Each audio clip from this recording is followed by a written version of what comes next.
golf launches and attacking the SWP, and today the Tory party declared an election on the first day of Marxism. Anyway, I'm going to try and raise the level. Last month, on the 25th of April, tens of and maybe hundreds of thousands of people marched through Lisbon in celebration of the 50th anniversary of the Portuguese Revolution. Portugal, between April 74 and November 1975, 19 months, was someplace to be. Fantastic event. I mean, it shaped people like me, and I'll never forget it.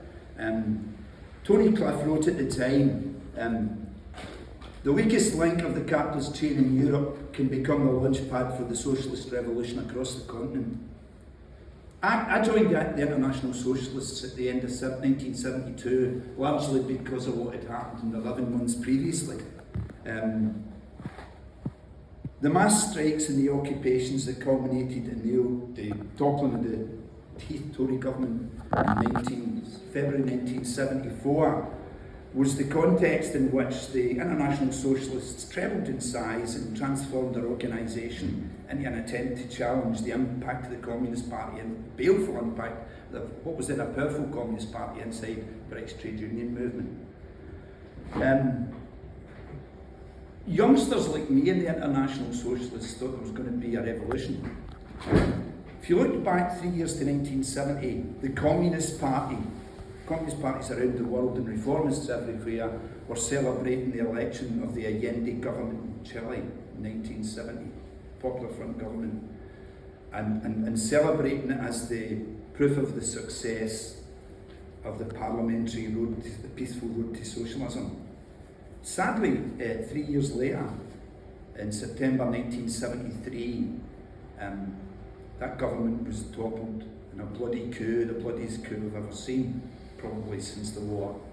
And the working class paid a terrible price for it. A generation of socialists and trade union militants were either murdered or forced into exile or jailed.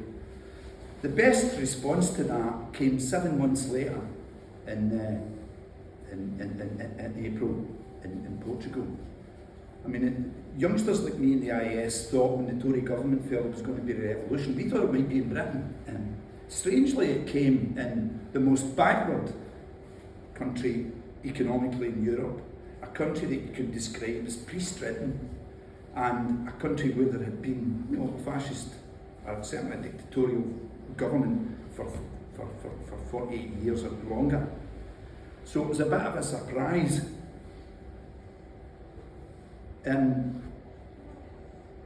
The revolution, it didn't start as a revolution, it started as a coup by the armed forces movement, a group of about 400 young junior officers who were thoroughly sick and tired of the Portuguese colonial war and being part of it in southern Africa, and whose intent was really to get out of that war, to get out of Africa and to start to modernise the Portuguese state into a kind of Western bourgeois democracy. That was the extent of it.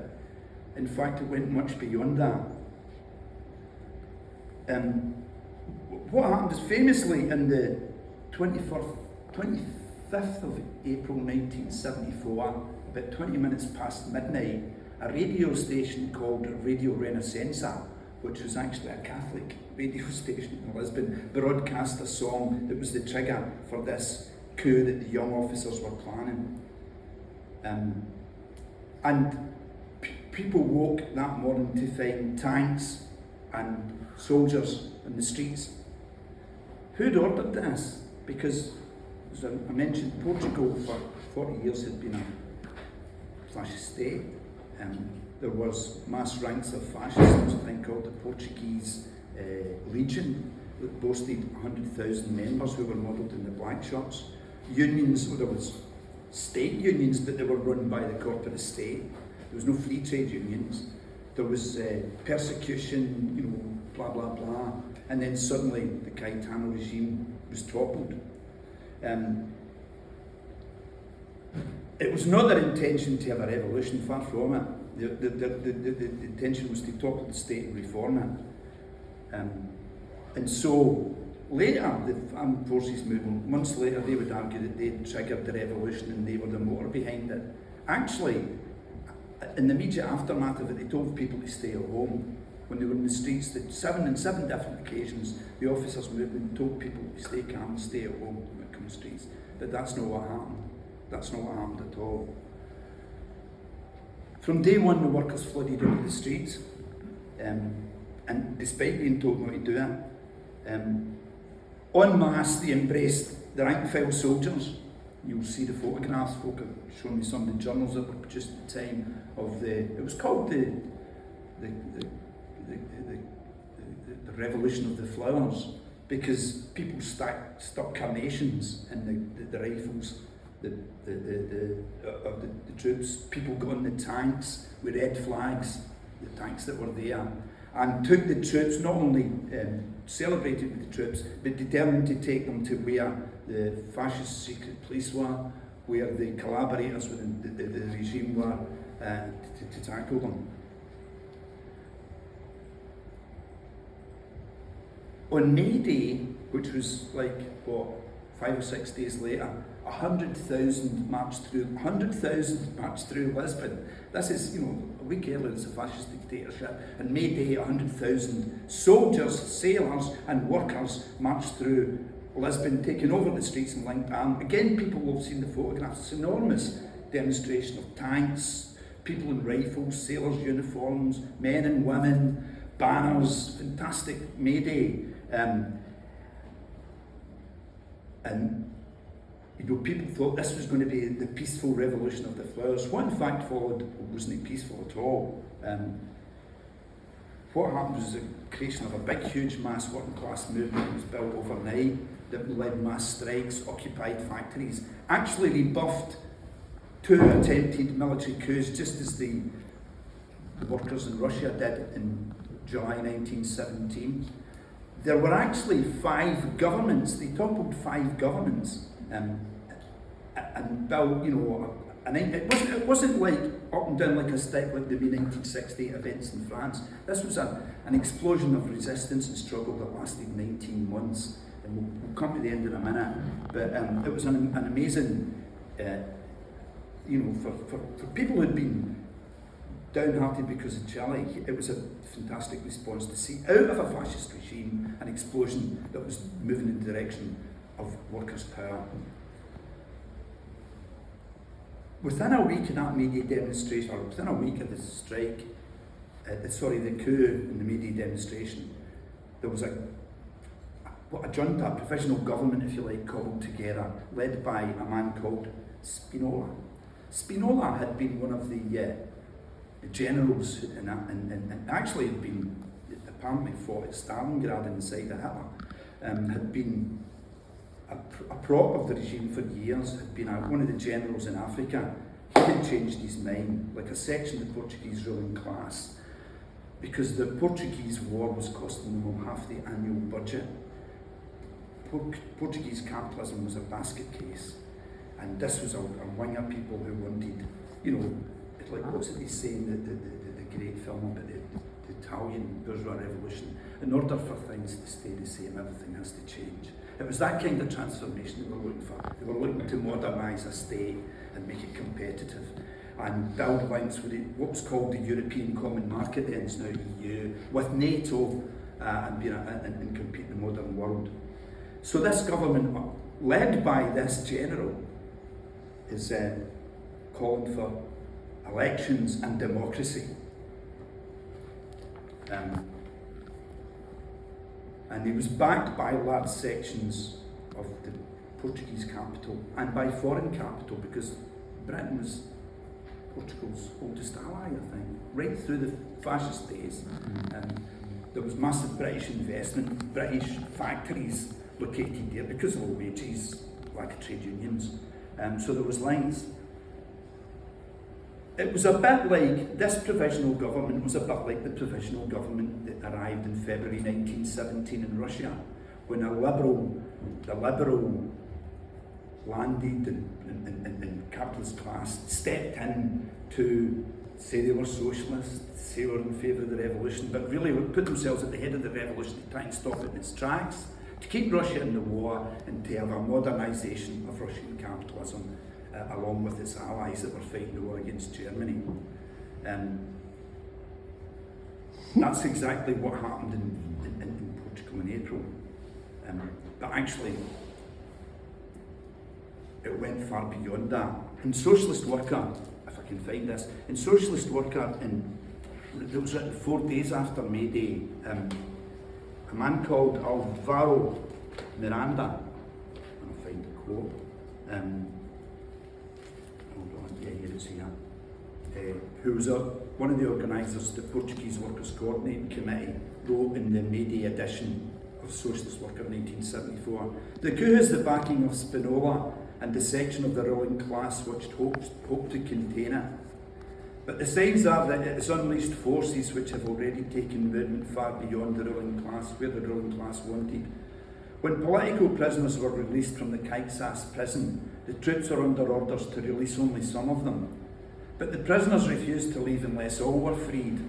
So the troops ignored their orders and freed everyone.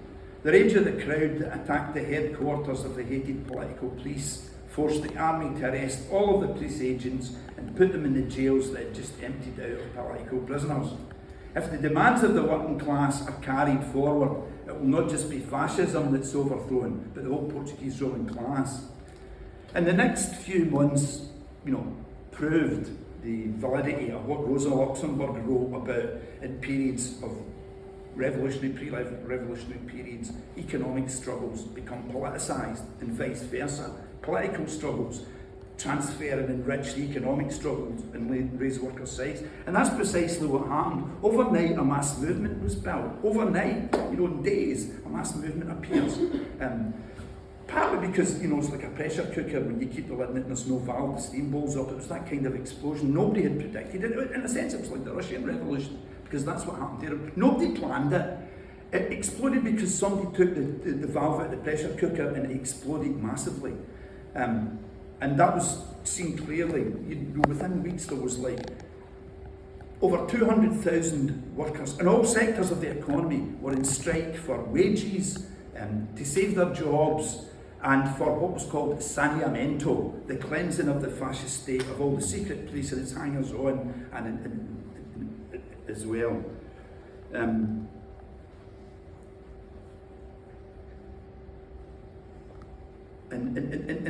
really what happened is what Rosa Luxemburg had argued had happened in the 1905 revolution when she wrote her pamphlet, The Mass Strike, and it was as exciting and probably as big as that as well. I mean, it was the biggest, as Cliff had argued, this came as the real high point of the events after 1968, when a whole series of struggles developed against ruling classes across the world, and particularly in Europe. And this was the high point of it. And, the argument, everything is possible, everything was possible indeed. I mean, just, talking about politics and economics, when this happened immediately, the sections that capital fled the country, like British multinationals, British-based multinationals like ITT and Massey Ferguson, Timex, attempted to either close down their plants there or move parts of them away. Workers occupied. Not only did they occupy the factories, they organised to run them, like the Turin and Milanese workers had done in 1920 in Italy. They ran the factories, they turned production. It was an aspiration towards workers' power, and it was reflected. And the army reflected this as well, because they're starting to develop movements inside the army that wasn't just wanting certain changes, that wanted to push the whole thing forward, largely from the rank and file.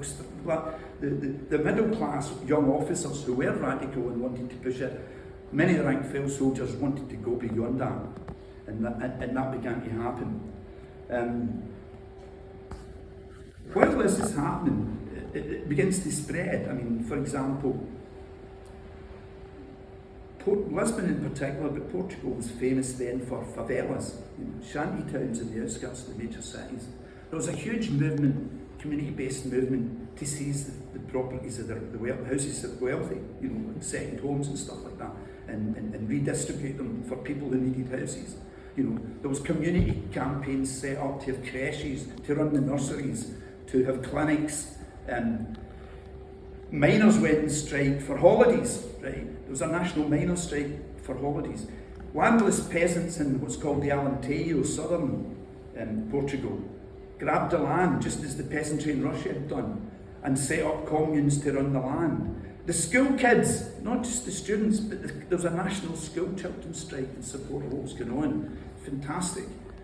And throughout this, there was international solidarity on a massive scale. I'll come on to being there in a minute or two, but what I want to do is point out that, as I mentioned earlier, Britain had enormous connections with British capitalists had enormous connections with Portugal. But the British trade union movement played a role as well. British workers, throughout the revolution itself, brought solidarity, and we could talk about that later. But also before the revolution, there was instances. There's a guy called Bruno Ponte, who was a Portuguese socialist who was in exile, living in Edinburgh, that I want to quote. He was also involved in the Portuguese Workers' Coordinating Committee. He says, Portuguese exiles formed the Portuguese Workers' Coordinating Committee and the Committee for the Freedom of the Portuguese Colonies. The Coordinating Committee took our ideas into the British working class and trade unions, and before the revolution as well. In 1973, the dictator Caetano was invited to Britain by the Tory government as part of a celebration of 600 years of Anglo-Portuguese cooperation. There were massive protests everywhere he went. When he visited an exhibition in the British Museum, a huge picket surrounded the museum and its workers walked out and strike. And that happened quite a lot. Bruno Ponte goes on to say, I spoke at meetings of very many groups, including a number of international socialist meetings with its leading figure, Tony Cliff. I've got a copy here, I won't show, of a rather crude cyclo-style leaflet that we did. We didn't have the wonderful social media technology that we have now. I'm embarrassed when I look at the leaflet that we produced. We had a meeting with Tony Cliff and Bruno Ponte in Partick Borough Halls in Glasgow in June 1974, really 2 or 3 months after the events happened. Interestingly, we had a meeting the following night in East Kilbride. Now, the significance of that, Bruno Ponte and Cliff, the guy who chaired that meeting was a man called John Keenan. John Keenan then was a senior shop steward in Rolls-Royce, and we had a small factory branch in Rolls-Royce, East Kilbride, of the International Socialists. John was one of the key figures in the film Ne Passaran. John was one of the folk that helped organise the shop stewards to support the Chile Solidarity campaign and to boycott those engines. And actually, while this was happening, John's factory had just been in strike against the Labour government's social contract and won an unofficial strike. They won a huge wage rise. They went back to work to discover there were Chilean jet engines there that had been part of the coup, part of the bombing of the Moneda Palace, and they refused to work in them. And that was happening while he was chairing the meeting. The sad thing is, John died earlier this year, and I was at his funeral, and I wrote an obituary in Socialist Orchid about him. But it shows you that, when we talk about what's happening in Gaza, these are the things that have to inspire us now about international workers' solidarity. It's not as uncommon as people think. I don't have time to do it, but apart from our international socialist intervention, we were also involved in trying to build a national rank and file movement. Not, that's where the Right to Work campaign came from, but we also tried to build, modelled in the sort of Clyde Workers' Committee idea of an independent movement inside the trade unions that could act independently, the bureaucracy. And they sent delegations to Portugal. Jack Ferguson, who used to be, not Jack Ferguson, Jack Robertson, who used to be in the AEW in Manchester, was there as a delegate from the AEW. They went and visited shipyards. They took up collection sheets, solidarity work, identifying, linking factories that places in Britain, that places in Portugal, and attempted to build a movement. And that's what Bruno Ponte was talking about. So all that really flourished, right? Now, the problem was the people who wanted to rule a democratic Portugal had pulled the lid off the pressure cooker. At first they were, prepared to tolerate talk of socialism and democracy and even consider elections, singing the praises of it. By September, October, and the beginning of '75, they were screaming anarchy, anarchy, anarchy. and they wanted to put the lid on it. There was, as I said, there were 2 attempted coups. There was an attempted coup in September 74 and in April 75. Both of them were crushed largely by mass strikes, but also because of the fact that the army units, particularly the ones around Lisbon, the rank and file, refused to back the coup, wouldn't follow orders, and actually blocked the roads to stop any attempt to do it. That happened twice. And the thing was coming to a head. Right, after 5 minutes. I was there in August, and I'm going to have time to cover that. It was fantastic. We flew, because I was a socialist worker organiser in Glasgow, when I was going on the trip, John Deason, who was organising, said, "You're doing the paper sales." And we took bundles, massive bundles of papers. We took massive bundles of international socialist solidarity posters. We took magazines, right, bundles of magazines that were really, inside them they had all the key elements of the IS politics, like the permanent arms economy, state capitalism, the trade union bureaucracy. These were translated into Portuguese, Spanish, Italian and French, I think. But they were, when you picked up the brochure, it looked like it was a Larkin Printers and Publishers travelogue. We need not have worried about that, because we went to Portugal, nobody searched anything. They were pretty lax. We were quite pleased to see socialists come to Portugal, so we weren't under any duress. We sold masses of socialist workers in English, by the way. People would come up, there were loads of foreign revolutionaries there who would buy people, loads of ordinary Portuguese workers. We went to meetings, we sold the paper at meetings, we went to factory delegations, we went to assemblies. We had a fantastic time. Before we even got there, we met to get the flight from Heathrow, and actually the airline workers, 3,000 TAP airline workers had gone on strike, occupied the airport, locked the management in the offices, and we couldn't be flown out to Portugal. Instead, TAP had to put us up in a swanky hotel at Heathrow Airport overnight, and because the strike was settled, we flew out the next day. And when we arrived in Portugal, they were playing the cabin crew, "Welcome to Revolutionary Portugal." And when we arrived there, apparently for about a year, the best-selling book in Lisbon was Lenin's State Revolution, and it was in sale. There was everywhere. We had these fantastic posters that we flag posted everywhere. The only problem was our posters, like the ones we have, most of the posters that went up in Portugal were about the size of that wall. It's as if you had helicopters to do them. The place was covered in, it was Maoists, Trotskyists, Stalinists, massive ferment of ideas, massive change happened, and really it was like, but the problem was, I need to cut to the chase here, that couldn't last. It's like, it was, the movement had enough energy, vim, verve, to almost dismantle the state, to frighten the life out of their own class.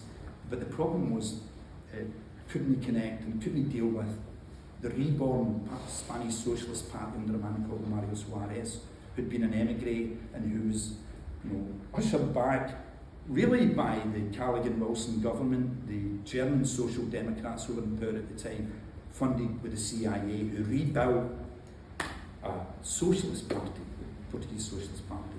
And the Communist Party had always been there. Actually, to their credit, the Communist Party had a lot of news because they survived and were a clandestine organisation under fascism, and had people been murdered for, in a sense, like the Bolsheviks in Russia. They didn't have the Bolsheviks' politics. The Communist Party grew from 5,000 or 6,000 members, which in clandestine terms is quite good, to about 100,000 by the middle of 75. And the problem was that the organisations at the revolutionary left couldn't really compete with that. The new organisations that had been thrown up, you couldn't build a revolutionary party in the barricades, and that's how it proved, to cut it short. But essentially the problem was this: the best organisation on the left, the Portuguese Revolutionary Workers' Party, the PRP, had come from a kind of Guevarist,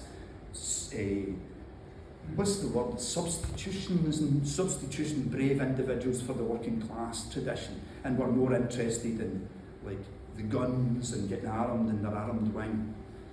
And they became obsessed, people like that believed the key thing was the fight inside the army. They became obsessed with the machinations and the gyrations, which the Communist Party were much better than them, by the way.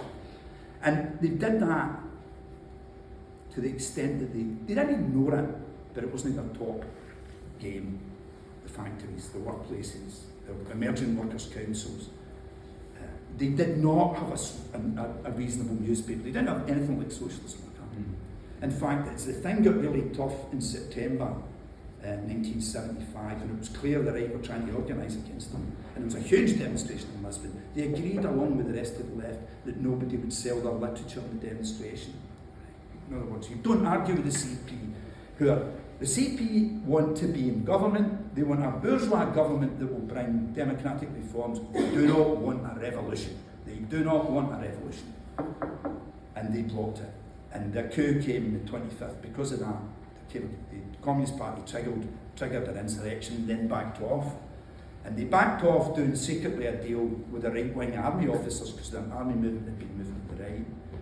And along with the Socialist Party, they were able to defeat the Armed Forces movement. There was an organisation called SUV, Soldiers United World War I, who were much more proletarian, much more rank and file, but they weren't built until September 1975. Someone come with And so that's the message. There's so much more I could say, but I mean, Peter Robinson, who was an organiser in this district in the 70s, and Jimmy McCallum, who was my organiser, were both sent to Portugal. Jimmy was a man of some substance. He'd been involved in the UCS struggle. He'd been a task convener in John Brown Engineering and had worked along with and against the Communist Party. And they were sent to try and convince the PRP not to be fucked by the Communist Party, but to outfox it, to build on the ground. And they tried, but they couldn't do it because they were obsessed with what's happening in the army, and that's the weakness. They didn't realise that in order to really break the army, you have to build the power of the working class. What stopped the two coups wasn't the fact that soldiers had guns, it was the fact that there were general strikes. And it was mobilising that power that would have stopped the right. And the tragedy was the Communist Party and the Socialist Party refused to mobilise. When the right and the army attacked the left officers, they did not call any strikes. And the PRP wanted to call strikes, but they couldn't outfox the Communist Party, and so it came to the end. And actually, the European working class and the Portuguese working class paid a price for that. Just ending this, it was not a truly killing. This is the last sentence. Before they took over on the 25th of November, the right wing of the army, Suarez, the Social Democrats, and the Communist Party and the Social Democrats were in that government. Franco had died in Spain. They did not want in their hands a bloody coup like Chile. They didn't want a bloodbath in Europe. They were worried, if you read Nixon, who was the President of America, the politicians secretly, or if you read the Financial Times, they would tell you the real story. They were shitting themselves that the Mediterranean was going to go red. Portugal, Spain, Italy. Greece and Italy, there had been massive soldiers' demonstrations and solidarity walks happening in Portugal. In Greece, the military junta was about to be toppled, and in Britain we were fighting the Labour government, and some of us thought revolution was in the agenda as well. So I'll leave it there because I'm sure there's more room for talk, but I hope that was okay.